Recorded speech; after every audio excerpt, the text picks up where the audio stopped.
If you're the director of a limited company, then one of your responsibilities is going to be the submission of your company's confirmation statement. Now, if you're new to running your company, then some of the questions you might have in mind might include: what exactly is your confirmation statement? When should you be submitting your confirmation statement? And more importantly, what could happen if you decided not to submit your confirmation statement?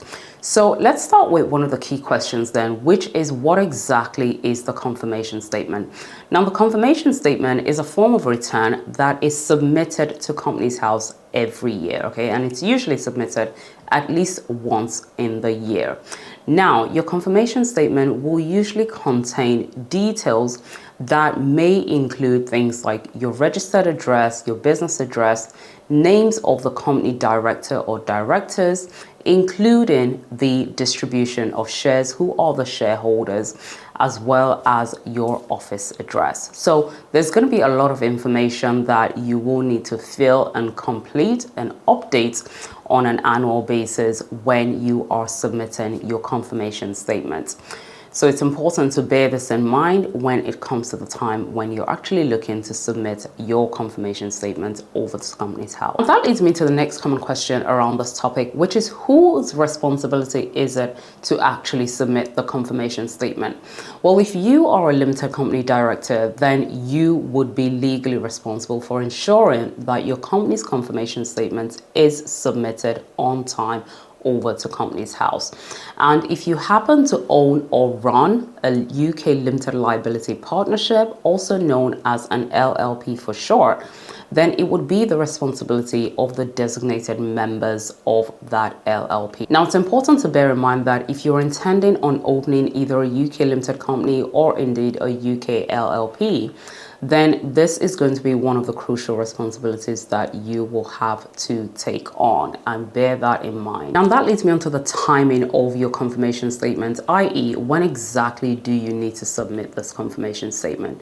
Now, typically, if you incorporated your UK limited company, let's say as an example, on the 1st of January 2022, then you would typically have what is called a 12-month review period. Okay, so that review period would run from the 1st of January 2022 right up to the 31st of December 2022. And then what would usually happen is that you would have 14 days after the end of your review period by which you would need to make a confirmation statement to Companies House.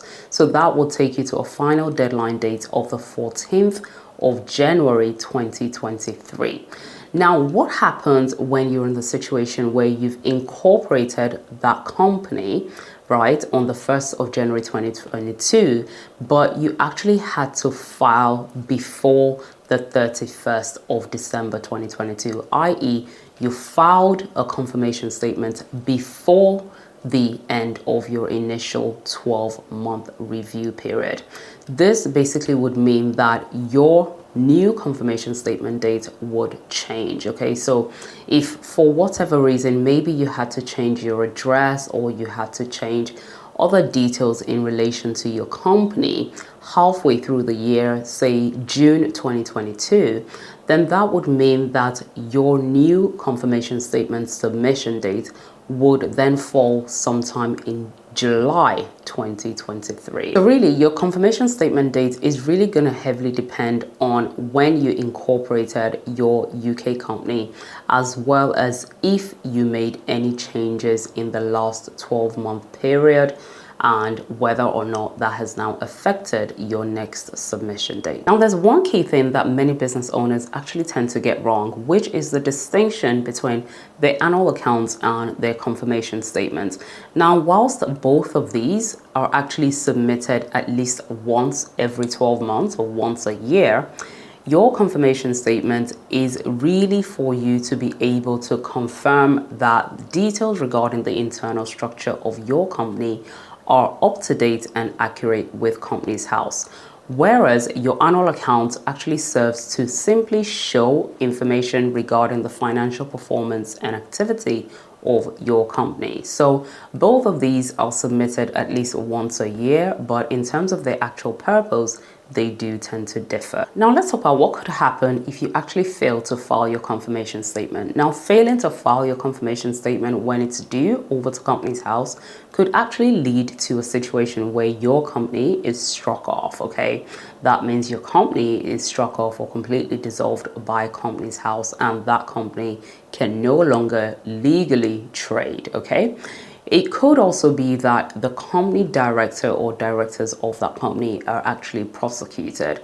So it's important to note that it is a crime for you to be a director of a UK limited company, or indeed a designated member of an LLP, and refuse or fail to file your confirmation statement when it is due.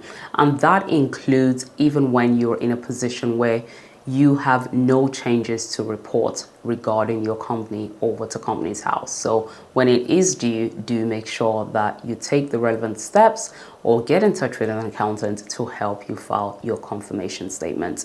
Now, your confirmation statement is simply one out of many responsibilities that you will have as a UK company director.